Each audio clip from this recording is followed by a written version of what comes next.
Good afternoon sir. Good afternoon sir. बाकी नहीं आ रहा है क्या? पता नहीं सर। ओके, को मैसेज कर दो ग्रुप में कि आ जाए, जल्दी ज्वाइन कर ले।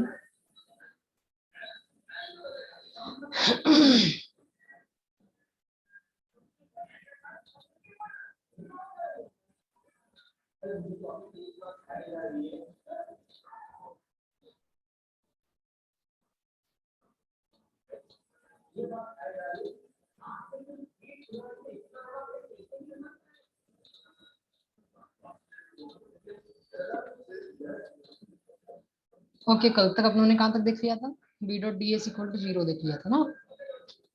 कैसे आया? उन्होंने ये भी कर लिया था। नाउ एक चीज और बता देता हूँ कि जो इसका कंक्लूजन है वो कंक्लूजन क्या है कि अगर कोई भी मैग्नेटिक फील्ड अगर क्लोज लूप बनाती है, इसका मतलब है कि उसमें कोई सोर्स नहीं है और कोई सिंक नहीं है। यानी कि प्लस क्यू चार्ज जैसा रहता है ना, प्लस क्यू चार्ज और minus Q charge behave as a sink और सोर्स। ठीक है, ये सोर्स और सिंक जैसे बिहेव करता है। लेकिन जो मैग्नेटिक लूप रहती है वो एक लूप रहती है, उसमें कोई सोर्स नहीं होता, कोई सिंक नहीं होता है ना। तो इसलिए जिस प्रकार से चार्ज एग्जिस्ट करते हैं, आइसोलेटेड चार्ज एग्जिस्ट करते हैं ना, ये आइसोलेटेड चार्ज है, तो उसी प्रकार मैग्नेटिक चार्ज एग्जिस्ट नहीं करते, क्योंकि ये केवल लूप बनाता है। यहाँ पे कोई प्लस एन नहीं है और माइनस एस नहीं है ना, माइनस एस नहीं है, तो जहाँ पे मैग्नेटिक फील्ड टर्मिनेट हो। ठीक है, तो सोर्स और सिंक एग्जिस्ट नहीं करते इन दोनों केस में, तो आइसोलेटेड मैग्नेटिक पोल्स पॉसिबल नहीं है, इसलिए B dot D S equal to 0 है। ठीक है, B dot D S magnetic flux is become 0 close loop होने के कारण। ठीक है, तो यहाँ पे आप लोगों को पता है कि से plus Q minus Q charge exist करते हैं लेकिन मैग्नेटिक पोल एग्जिस्ट नहीं करते, तो इसका मतलब ये होता है। ठीक है, तो divergence of B is equal to 0. This is Maxwell third equation or fourth equation. Said that isolated charge, isolated magnetic charge. This is isolated magnetic charge is not possible. Okay, इसे आप आइसोलेट नहीं कर सकते। यदि आप कोई चुंबक ले और चुंबक को, ये NS चुंबक है, चुंबक को आप बीच में से काटेंगे ना, तो अगेन यहाँ पे S आ जाएगा और यहाँ पे N आ जाएगा। ठीक है, तो यहाँ पे पॉसिबल ही नहीं है कि आप जितनी बार काटोगे ना उतनी बार ही वो आता जाएगा, जैसे यहाँ पे इन्होंने दिखाया है। ठीक है, किसी को डाउट है क्या? No sir. ओके, समझ में आ गया ना कि बी डॉट डी एस का मतलब, या del dot B divergence of B magnetic field intense flux and density equal to 0, इसका मतलब क्या होता है? क्लियर है सबको? Yes sir. तो दिस इज मैक्सवेल फोर्थ जो इक्वेशन है उसका फिजिकल सिग्निफिकेंट है। क्या है कि जो मैग्नेटिक चार्ज रहता है वो एग्जिस्ट नहीं करते हैं, आइसोलेटेड। आइसोलेटेड मतलब आप उसको अलग नहीं कर सकते, वो हमेशा ऐसे पेयर में पाए जाएंगे, एनएस। वो भी अपन जैसे चुंबक देखते हैं इसलिए अपने को ऐसा लगता है कि हाँ ये एनएस है। ओके, लेकिन ऐसा एग्जिस्ट नहीं करता है। यहाँ पे स्टार्ट होती है मैग्नेटिक फील्ड और टर्मिनेट नहीं होती, हमेशा लूप में घूमती रहती है। इस प्रकार से वो जाती रहेगी। तो ऐसे डिफरेंट डिफरेंट काइंड ऑफ की लूप बन जाएगी यहाँ पे ना, जो इनसाइड दी मैग्नेट रहेगी और आउटसाइड दी मैग्नेट भी रहेगी। ठीक है, तो मैग्नेटिक फील्ड दोनों जगह एग्जिस्ट करते हैं, इनसाइड और आउटसाइड। चलो ये भी हो गया। तो डेल डॉट बी का मतलब समझ में आ गया। This is equation known as Maxwell fourth equation to be derived and suggest that magnetic field lines are always continuous. ठीक है, कंटीन्यूअस का मतलब समझ में आ गया ना आपको? अभी यहाँ पे और थोड़ा क्लियर कर देंगे इस चीज को जब अपन बाउंड्री कंडीशन पढ़ेंगे। ठीक है, तो ये मैक्सवेल इक्वेशन और स्टैटिक फील्ड्स के लिए है, तो आप यहाँ पे इसको रिफर कर सकते हो डायरेक्टली कि यहाँ पे इसकी पॉइंट फॉर्म और डिफरेंशियल फॉर्म दी हुई है, और इंटीग्रल फॉर्म मैंने बता दिया था कल, जो कैसे आई है वो उनके जो नियम है वो ये है। ठीक है, यहाँ लिखा भी हुआ है del dot V equal to rho V, इसकी इंटीग्रल इक्वेशन ये है और गॉस लॉ के थ्रू ये ड्राइव हुई है ना। इसी प्रकार से divergence of B equal to 0, और यहाँ पे ये क्या डिपिक्ट करती है? Non existence of magnetic monopole भी कह सकते हो, चार्ज भी कह सकते हो। ठीक है, और del cross equal to 0 means E dot dl equal to 0, integral line integral of E dot dl equal to 0 for conservation of a nature of electrostatic field. Del cross E equal to 0, पता है ना rotational field है ना, ये rotational है कि Yes, sir. Rotational है बताओ, Irrotational, sir. या रोटेशनल होता तो क्या होता, नॉट इक्वल टू 0, क्लियर है ना। तो this is known as a conservative nature of electrostatic field. और लास्ट वन जो है एम्पियर लॉ, एम्पियर लॉ अपन को पता है आई बराबर एच डॉट डी एल होता है, जिसको आई की वैल्यू को अपन किसके बराबर लिख सकते हैं, जे डॉट डी एस के, है ना। तो ये दोनों इसकी डिफरेंट सॉरी इंटीग्रल फॉर्म है मैक्सवेल इक्वेशन की, तो ये एम्पियर लॉ के थ्रू ड्राइव हुई है ना। तो ये समरी है थ्रू आउट इलेक्ट्रोस्टैटिक और मैग्नेटोस्टैटिक फील्ड की, तो ये आपको याद रखना है, ठीक है। एनी हाउ आपको पता होना चाहिए कि कब भी आपको ड्राइव करने को बोलो तो आपको ये आना चाहिए। नाउ दो कॉन्सेप्ट और रह गए हैं, मैग्नेटिक स्केलर और वेक्टर पोटेंशियल। बहुत धीरे धीरे आ रहे हैं, एक एक करके, क्या बात है। चलो देखो, अभी तक अपनों ने क्या देखा था,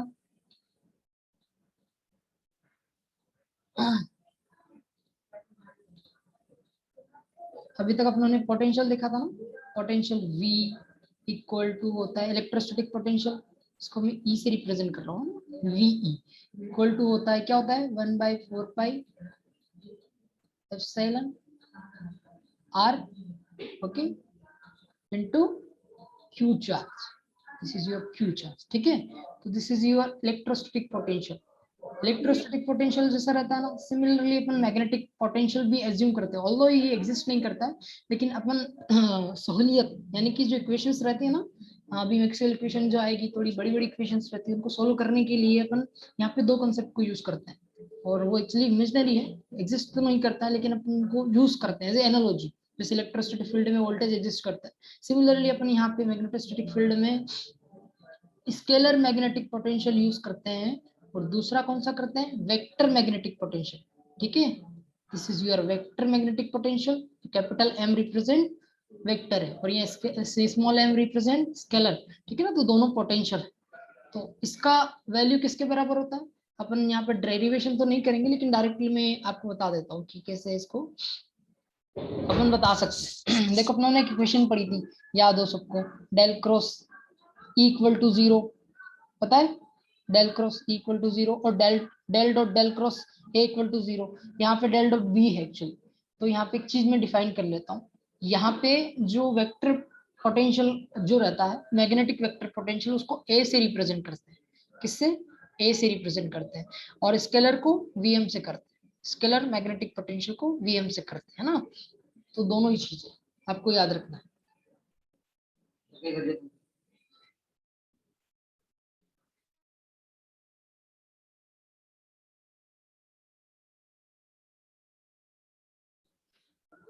ओके, तो कैसे डिफाइन करते हैं अपन इसको, देखो अपनों ने इलेक्ट्रोस्टैटिक पोटेंशियल पढ़ा था, E इज इक्वल टू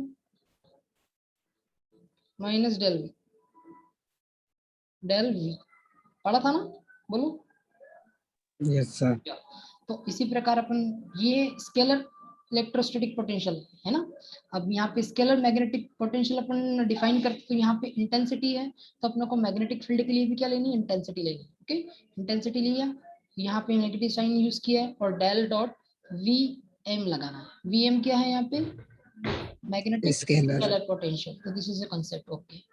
तो दोनों चीज एनालॉजिकली है, तो अपन सिर्फ डिफाइन कर रहे हैं इसको यहाँ पे, इसके ज्यादा इसका कोई ज्यादा महत्व नहीं है आगे, बस यहाँ पे अपने को थोड़ा सा बताना था, इसलिए मैंने एनालॉजी बता दी है, ओके। और नेक्स्ट इंपॉर्टेंट है, नेक्स्ट वन है जो अपना मैग्नेटिक वेक्टर पोटेंशियल, उसको ड्राइव करना जरूरी है। देखो अभी अपनों ने एक इक्वेशन पढ़ी है, del cross del dot B equal to कितना होता है, 0 होता है ना।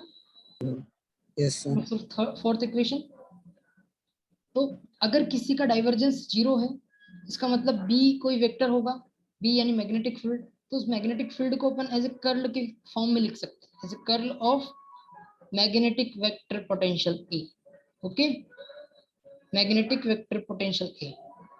तो इससे क्या बना कि del dot del cross A, थोड़ा सा छोटा कर लेता हूँ इसको मैं, ठीक है, del dot del cross A is equal to 0, तो this is known as a क्या है यहाँ पे, वेक्टर मैग्नेटिक पोटेंशियल, ठीक है, वीएमपी। तो ये आपको याद रखना है कि ये कैसे आता है। स्केलर पोटेंशियल मैंने बता दिया, मैग्नेटिक पोटेंशियल कहाँ से आता है, del dot B, divergence zero से आता है, क्लियर है ना।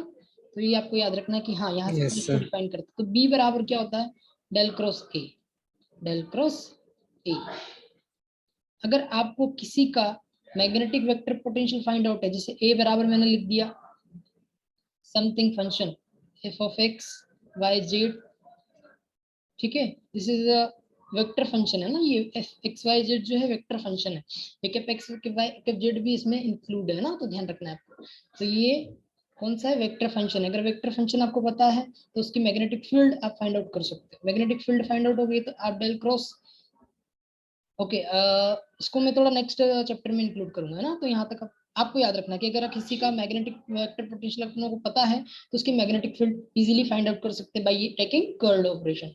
तो आपको पता है कि यहाँ पे जो कर्ल ऑपरेटर है वो तीनों कोऑर्डिनेट सिस्टम में वर्क करेगा, एक तो Cartesian coordinate system, cylindrical coordinate system और स्फेरिकल कोऑर्डिनेट सिस्टम, Spherical. है ना। तो तीनों में आपको याद रखना है, ओके। तो ये तीनों कोऑर्डिनेट आपको पता भी होना चाहिए। नाउ नेक्स्ट वन जो है, इसको कैसे ड्राइव करें अपन, तो वो भी देखना चाहते हो तो देख सकते हैं, कोई इशू नहीं है। देखना है कि मैं डायरेक्ट फॉर्मूला लिख दूं, मेन इंपॉर्टेंट कंक्लूजन मैंने बता दिया आपको। एक तो ये इंपॉर्टेंट है, दूसरा कौन सा है जो मैंने ये बताया, this is the second one. और पर यहाँ पे कंडीशन है, ये हमेशा ध्यान रखना, अगर कोई चार्ज फ्री रीजन है, देखो मैं बता देता हूँ फिर भी थोड़ा सा और, ठीक है, कैसे आता है। देखो अपनों ने क्या पढ़ा है, del cross Maxwell third equation याद है ना, del cross H is equal to how much, J, ठीक है, Yes, sir. या जे अगर है तो एच एच जो रहेगा यहाँ पे, आप एक मिनट ना, चार्ज फ्री रीजन यूज करना पड़ेगा। चार्ज फ्री रीजन का मतलब समझ रहे हो ना, सिग्मा किसी का जीरो होना चाहिए। सिग्मा अगर जीरो, कंडक्टिविटी जीरो, तब आप ये पोटेंशियल कंसेप्ट यूज कर सकते हो, ठीक है। तो J must be zero, J must be zero, और किसके लिए, वीएम के लिए, क्लियर है, वीएम के लिए। क्योंकि देखो कर्ल ऑफ ग्रेडियंट कितना होता है बताओ, 0. Yes, curl of gradient zero. तो इसका मतलब क्या होना चाहिए कि del cross H become zero when H must be function of which one, gradient minus del VM, clear है, अरे बोलो, Yes, sir. This is VM actually ना, वीएम डेल वीएम।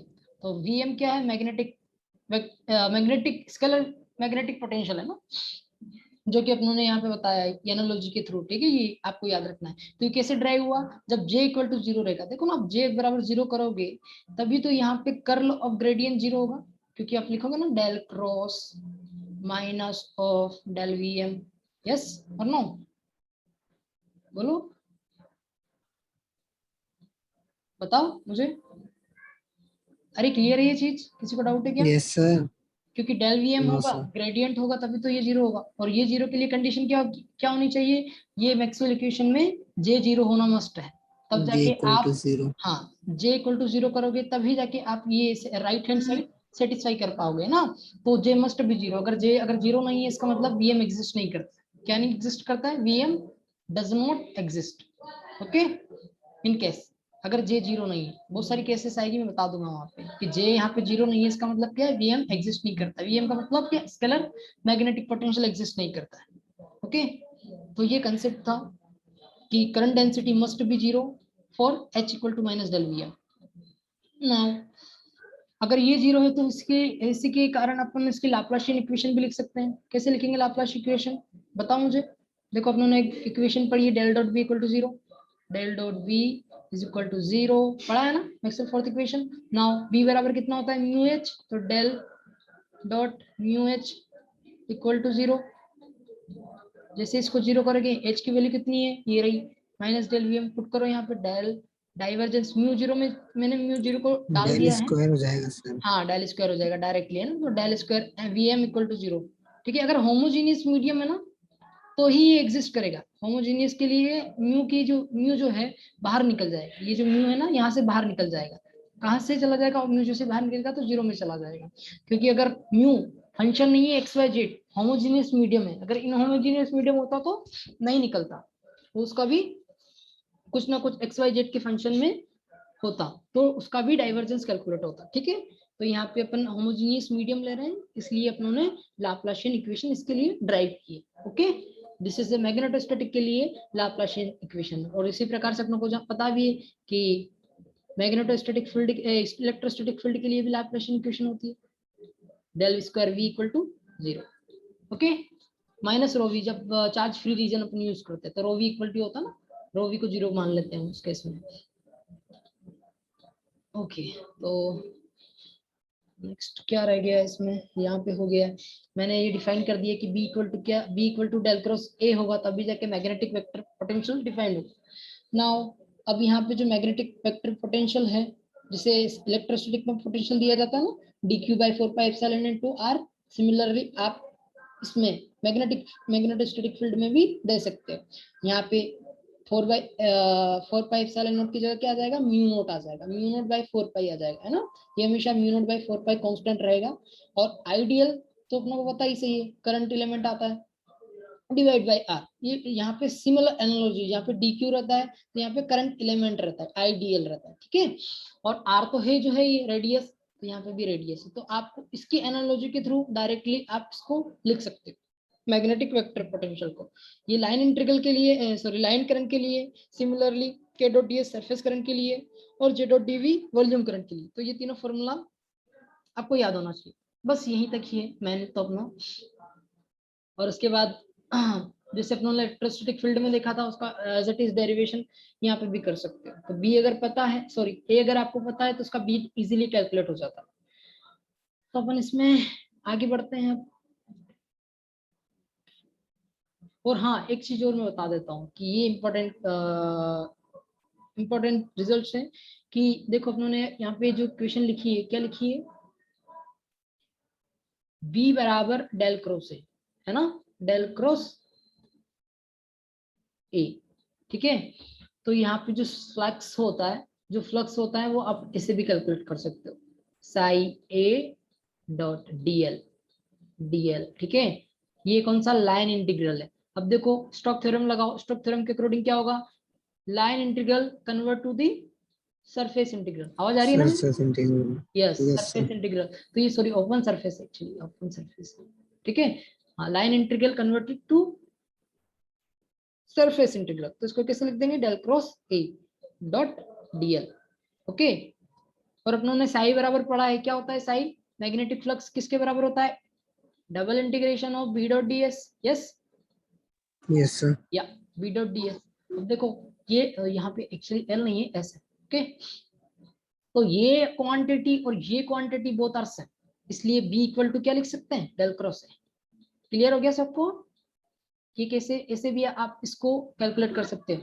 अगर कोई बोले मैग्नेटिक फ्लक्स आपको कैलकुलेट करना है सिंगल सरफेस से, ओनली सिंगल सरफेस है ना, केवल इंटर्ड सरफेस से आपको कैलकुलेट करना है, तो आप यूजिंग दिस फॉर्मूला यूज कर सकते हो, integral of A dot DL. आपको पता हो तो उन्होंने एक क्वेश्चन किया था इनिशियली वेक्टर कैलकुलस में, एक इस प्रकार का था, एक घन क्या कहते हैं, क्यूब था। ठीक है ना, क्यूब था, और क्यूब में इस प्रकार की लाइंस थी, एक मैं बना देता हूँ ना, तो यहाँ से एक लाइन ऐसी जा रही थी, उसके बाद एक लाइन ऐसी जा रही थी, उसके बाद एक लाइन ऐसी जा रही थी। याद है सबको? आ रहा है किसी को याद?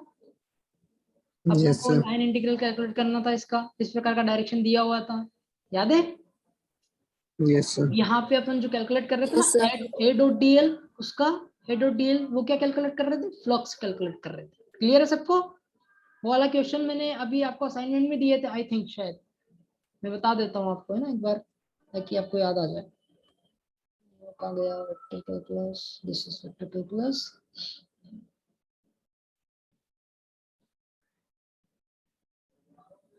एक मिनट है ना, थोड़ा सा लोडिंग हो रहा है एक्चुअली, यहीं पे होना चाहिए। ओके, ये रहा, दिख गया सबको? Yes sir, yes yes yes yes. तो यहाँ पे जो एफ वेक्टर जो है ना, अपने को क्या कैलकुलेट करना था, calculate the circulation of A if around the close path shown in the figure. तो ये क्लोज पाथ दिख रहा है ना आपको, तो यहाँ Yes, पे भी sir. टाइम है एफ डॉट डीएल, ये कौन सी एक कोई फील्ड दी हुई है ना, तो यहाँ पे जो इस फील्ड को अपन रिफर कर सकते हैं एज ए मैग्नेटिक फील्ड। ठीक है, तो ए क्या होगा, यहाँ पे ए होगा, वो ए वेक्टर होगा, क्योंकि अपनों ने बताया यहाँ पे ए डॉट डीएल, ये दिखा ना ए डॉट डीएल लिखा है मैंने अभी, ए डॉट डीएल दिख रहा है ना, ये ए जो है, Yes, sir. ए को आप प्रिफर कर सकते हो एज एफ, यहाँ पे एफ हो सकता है। ठीक है, तो एफ अगर आपको कैलकुलेट है तो यहाँ पे क्या कैलकुलेट कर रहे हैं अपन, फ्लक्स कैलकुलेट कर रहे हैं या मैग्नेटिक फ्लक्स कैलकुलेट कर रहे हैं। ठीक है, this is the process of magnetic flux calculate by using Stokes theorem as well as direct line integral. Yes, sir. किया था सर ये, या तो ये क्वेश्चन चारों आप, को अलग हाँ अलग ऐड बिल्कुल करना बिल्कुल था बाद में। बिल्कुल बिल्कुल बिल्कुल, तो ये क्वेश्चन आपको याद भी आ गया। तो ये जो सर्कुलेशन आपने एफ के अराउंड कैलकुलेट किया ना, तो ये आप इसे ऐसे फ्लक्स भी कह सकते हो कि ये अपना total flux magnetic flux calculate किया है। क्लियर है सबको? ओके, Yes, क्योंकि sir. फ्लक्स भी किसके बराबर होता है, बी डॉट डीएस के लिए और साई के बराबर होता है। ठीक है, तो दोनों ही आपने एक्चुअली कैलकुलेट कर लिया है। ओके, तो अपन नेक्स्ट देखते हैं इसके बाद क्या है बचा हुआ है इसमें मैग्नेटिक स्टैटिक फील्ड में, ताकि इसको अपन खत्म कर लेते हैं। 3 मिनट और है तो अपन इसको नोट कर लेते हैं। सब मैंने देख लिया। यस, ओके, तो ये आपको समझ में आ गया ना ये formula, psi equal to A dot DL. Clear है, किसी को डाउट तो नहीं है ना इसमें? Yes, sir. या No, ये sir. ये भी आपको पता होना चाहिए, जैसे मैं एमसीक्यू वगैरह में डाल सकता हूँ इसको, तो आपको पता होना चाहिए ना। नाउ देखो, इन्होंने एक और क्वेश्चन यहाँ पे दिया है, यहाँ पे ए या टोटल फ्लक्स कैलकुलेट करवा रहे हो ना, given the magnetic vector potential A equal to कौन सा कोऑर्डिनेट सिस्टम दिया है, सिलेंड्रिकल कोऑर्डिनेट सिस्टम दिया है, रो स्क्वायर दिख रहा है ना सबको, रो स्क्वायर बाय 4। तो ये सिलेंड्रिकल कोऑर्डिनेट सिस्टम में दिया है, तो आपको मैग्नेटिक फ्लक्स कैलकुलेट करना है। ठीक है, तो उसके कोऑर्डिनेट और सब कुछ दिया है, मैंने आपको करना सिखा दिया है कि कैसे करते हैं। फर्स्ट चैप्टर में मैंने बता दिया था ना वेक्टर कैलकुलस में, तो आपको बस कुछ नहीं करना है, डायरेक्टली आपको फॉर्मूला यूज करना है और इंटीग्रेशन परफॉर्म करना है, तो डायरेक्टली आप फ्लक्स कैलकुलेट कर सकते हो। ओके, तो this is simple problem, if you have any doubt you can ask. Okay, चलो अपन नेक्स्ट, ये वेक्टर कैलकुलस में अपन परफॉर्म कर लिए है ना, सिमिलर क्वेश्चन एक्चुअली ये भी, तो आप इसको इजीली कर सकते हो। ओके, क्या रह गया है? ओके, तो डेरिवेशन है बायो-सावर्ट लॉ को और एम्पियर लॉ को प्रूव करने का।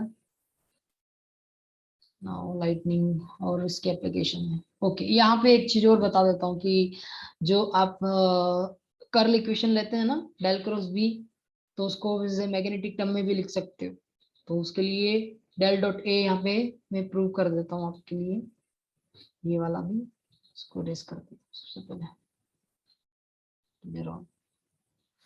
Yes,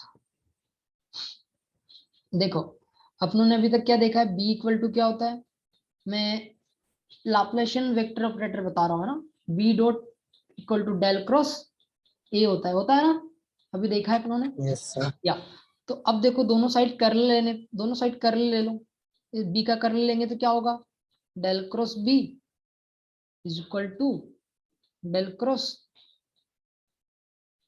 cross A. ठीक है, नाउ अब इसको थोड़ा सोल्व करना पड़ेगा अपनों को। ठीक है, तो अब यहाँ पे मैंने बताया था कि अगर ट्रिपल वेक्टर क्रॉस प्रोडक्ट है तो उसको कैसे सोल्व करते हैं, बेकअप रूल याद है ना, बेकअप रूल। तो क्या करते हैं, Yes, फर्स्ट sir. वन को एज इट इज रखते हैं, फिर अंदर वाले को ले लेते हैं, डाइवर्जेंस टेक डाइवर्जेंस और माइनस डॉट प्रोडक्ट करना, यानी कि डाइवर्जेंस लेना, उसके बाद डेल के अंदर डॉट डेल ए, तो एक्चुअली ये क्या बन जाएगा, डेल स्क्वायर है। ठीक है, तो मैं डायरेक्ट लिख रहा हूँ यहाँ पे ना डेल स्क्वायर, तो यहाँ पे हो गया अपना डेल स्क्वायर ए। क्लियर है?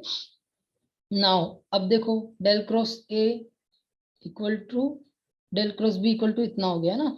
अगर यहाँ पे अपन जानते हैं कि del dot B equal to 0 है, पता है ना मैक्सवेल फोर्थ इक्वेशन, तो ये क्या Yes, रिप्रेजेंट sir. करेगा, del dot A must be 0, divergence of magnetic vector potential will also 0। क्योंकि अपने को पता है कि डाइवर्जेंस, मैग्नेटिक फील्ड का डाइवर्जेंस ऑलवेज जीरो रहता है, क्लोज लूप बनता है, इसलिए वेक्टर पोटेंशियल का भी जीरो होना जरूरी है। तो ये इसको इंप्लाई करता है। इसका मतलब क्या है कि यहाँ ये स्टैटिक फील्ड के लिए, ओनली स्टैटिक फील्ड के लिए, रिमेम्बर है ना। यहाँ पे आगे चल के अपन जब इसको करेंगे ना, तो यहाँ पे डेल डॉट ए की वैल्यू जीरो नहीं आएगी, स्टैटिक फील्ड के लिए, ओनली स्टैटिक फील्ड के लिए। क्लियर है सबको? क्योंकि Yes, sir. स्टैटिक फील्ड का मतलब केवल लूप बन रही है, जब तक लूप रहेगी ना तब तक कुछ नहीं रहेगा। लेकिन जैसे ही यहाँ पे इस प्रकार की लूप बनने लगेगी, इस प्रकार का वेक्टर आने लगेंगे, ये तीन ये वेक्टर दिख रहे हैं ना, यहाँ पे सर्कुलेशन भी और डाइवर्जेंस भी है, दिख रहा है आपको सबको? इस प्रकार की जो फील्ड रहेगी, दिख रहा है ना सबको? अरे बोलो। Yes, sir. यस, तो ये फील्ड कौन सी है? दिस इज कर्ल भी है इसमें और डाइवर्जेंस भी है। तो उस केस में यहाँ पे del dot A equal not equal to zero रहेगा, हमेशा ध्यान रखना, del dot equal to zero नहीं रहेगा, है ना। अभी यहाँ पे स्टैटिक फील्ड चल रही है, इसलिए अपन यहाँ पे इसको स्टैटिक फील्ड के लिए del dot B equal to zero, del dot A equal to zero कर रहे हैं, है ना। तो ये आपको थोड़ा सा याद रखना है कि किस फील्ड के लिए क्या चीज जीरो होनी चाहिए और किसके लिए जीरो नहीं होनी चाहिए। तो अभी जो मैंने फील्ड बनाई थी ना, वो टाइम वेरिंग फील्ड है एक्चुअली, और अभी जो मैं बता रहा हूँ ये स्टैटिक फील्ड है। यहाँ पे टाइम का जो वेरिएशन जीरो है, ये फ्रीक्वेंसी भी आप कह सकते हो कि फ्रीक्वेंसी भी जीरो, ठीक है। तो ये स्टैटिक फील्ड चल रही है। तो यहाँ पे पुट करो तो ये कितना हो जाएगा? जीरो हो जाएगा। जीरो होते ही तो क्या बनेगा? Del cross B, del cross B become how much? Minus del square A, direct लिख दूं, डेल स्क्वायर ए। क्लियर है? Yeah. या Yes, sir. ये आपको कंक्लूजन याद रखना है, ठीक है। और उसको थोड़ा फर्दर सिंप्लीफाई कर सकते हो आप, तो कर लीजिए। अब यहाँ पे म्यू नोट को बाहर निकाल लीजिए और माइनस को इधर लगा दीजिए, है ना। ये मैंने बता दिया, ये म्यू बी, बी के बराबर म्यू नोट इंटू एच लिख देना, और डेल क्रॉस बी की जगह कितना हो जाएगा? Mu naught into H. Mu naught अगर होमोजेनियस मीडियम है तो बाहर निकल जाएगा, तो और ये किसके बराबर हो जाएगा? Del square A equal to del dot H. तो आप यहाँ पे ऐसे भी लिख सकते हो इसको। और अपन जानते हैं कि सर आपके आवाज बीच बीच में रुक रही है। सर नेटवर्क का प्रॉब्लम आ रहा है क्या? एक मिनट, एक मिनट।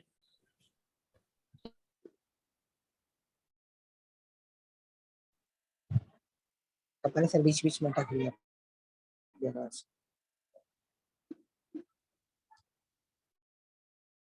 हाँ, एक मिनट रुकना है ना, थोड़ा सा मुझे कॉल। अब तो नहीं कट रहा है ना? No sir. Okay okay okay, ठीक है। तो यहाँ पे अपनों यहाँ तक अपनों ने देख लिया है कि del cross B equal to del cross A होता है, ठीक है। अब यहाँ पे डेल क्रॉस बी अपन जानते हैं, डेल क्रॉस को कैसे लिख सकते हैं? म्यू नॉट इंटू एच लिख सकते हैं, है ना। Mu naught into H equal to minus del square A. Okay, तो डेल स्क्वायर ए किसके बराबर हो जाएगा? Minus mu naught del cross H, ठीक है। डेल क्रॉस एच किसके बराबर होता है? मैक्सवेल थर्ड इक्वेशन, जे के बराबर, पता है ना। Yes sir. तो ये कितना हो जाएगा? म्यू नॉट इंटू जे हो जाएगा। समझ में आ गया कि ये होती है पॉइजन इक्वेशन और मैग्नेटोस्टैटिक फील्ड के लिए। किसके लिए होती है? पॉइजन इक्वेशन और मैग्नेटोस्टैटिक फील्ड के लिए। अगर आप इसको लाप्लास में कन्वर्ट करना चाहते हैं तो क्या होना चाहिए? जे मस्ट बी जीरो। जीरो। जे अगर जीरो हो जाएगा तो दो चीजें हो जाएगी, एक तो del square A equal to zero हो जाएगा, और second one del square VM भी पिक्चर में आ जाएगा, है ना। स्केलर मैग्नेटिक पोटेंशियल भी पिक्चर में आ जाएगा। क्लियर है सबको? Yes sir. या तो ये इक्वेशंस आपको याद रखना जरूरी है। अब देखो यहाँ पे ये जो डेल स्क्वायर है ना, ये वेक्टर ऑपरेटर है, क्योंकि ये भी वेक्टर क्वांटिटी है, तो it must be vector operator. Del square है मस्ट बी वेक्टर ऑपरेटर, ठीक है। तो यहाँ पे लाप्लासियन कैसा बिहेव करेगा? As a vector operator. तो इसको अलग अलग भी आप लिख सकते हो एज ए कंपोनेंट, ठीक है। तो एज ए कंपोनेंट में कैसे लिखोगे? J del square A x equal to minus mu naught J x, del square A y minus mu naught J y, और del square A z minus mu naught J z, ठीक है। आप A को भी as a component में divide कर सकते हो, क्योंकि ए वेक्टर क्वांटिटी है ना, तो इसको लिखेंगे ना एक एक्स प्लस एक वाई प्लस एक जेड। सिमिलरली जे एक्स जे वाई जे जेड भी आप लिख सकते हो, ठीक है। और उसको कंपेयर कर लेना, कंपेयर करने के बाद ये रिजल्ट्स आपके पास आ जाएंगे, ठीक है। तो ये पॉइजन इक्वेशन है किसके लिए? मैग्नेटोस्टैटिक फील्ड के लिए। इलेक्ट्रोस्टैटिक के लिए पॉइजन इक्वेशन आपने देखी थी, del square v equal to minus rho v by epsilon. तो अब तो कंफ्यूजन नहीं होगा ना दोनों में, आप ड्राइव कर सकते हो ना दोनों इक्वेशन। चलो yes sir. Okay okay okay, चलो अपन मैग्नेटोस्टैटिक फील्ड खत्म करते हैं। देखो इसकी एप्लीकेशन भी बहुत सारी है, आप चाहो तो एप्लीकेशन नोट देख सकते हो। लाइटनिंग अपन जो देखते हैं, ठीक है, बहुत सारा चार्ज एक्यूमुलेशन होता है, फिर ग्राउंड मिलता है तो लाइटनिंग हैपन होती है, और जो मीडियम रहता है वो आयनाइज हो जाता है, जिसके कारण अपनों को प्लाज्मा दिखता है। क्लियर है?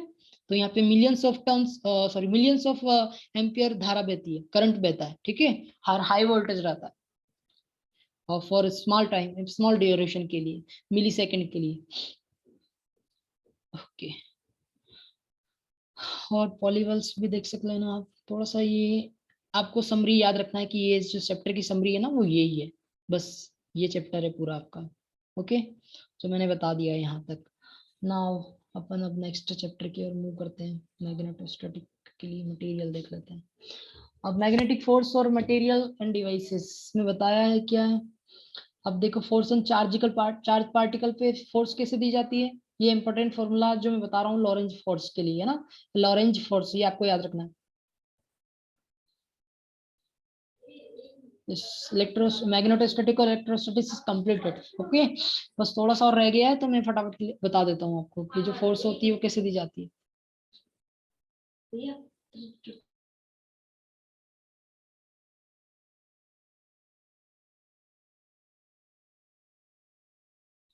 एक minute.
Sorry sorry sorry for, थोड़ा सा कॉल आ गया था अर्जेंट, मुझे अटेंड करना जरूरी था। अरे सुन रहे हो ना आप? हेलो। Yes sir. या ओके, तो यहाँ तक अपन ने देख लिया है। अब फोर्स ऑन है charge particle, this is very important concept actually. जो अपना जो चार्ज पार्टिकल है, चार्ज पार्टिकल का मतलब समझते हो ना, बोलो। ये कोई plus Yes, Q sir. Charge है, इस प्लस क्यू चार्ज के ऊपर जो अपने कुछ पार्टिकल रहेगा, कोई करंट रहता है ना पार्टिकल, उसके ऊपर कुछ ना कुछ चार्ज रहता है, हमेशा ध्यान रखना है ना, या तो प्रोटॉन हो सकता है या इलेक्ट्रॉन हो सकता है। ओके, तो इस प्रकार के चार्जेस अवेलेबल हैं।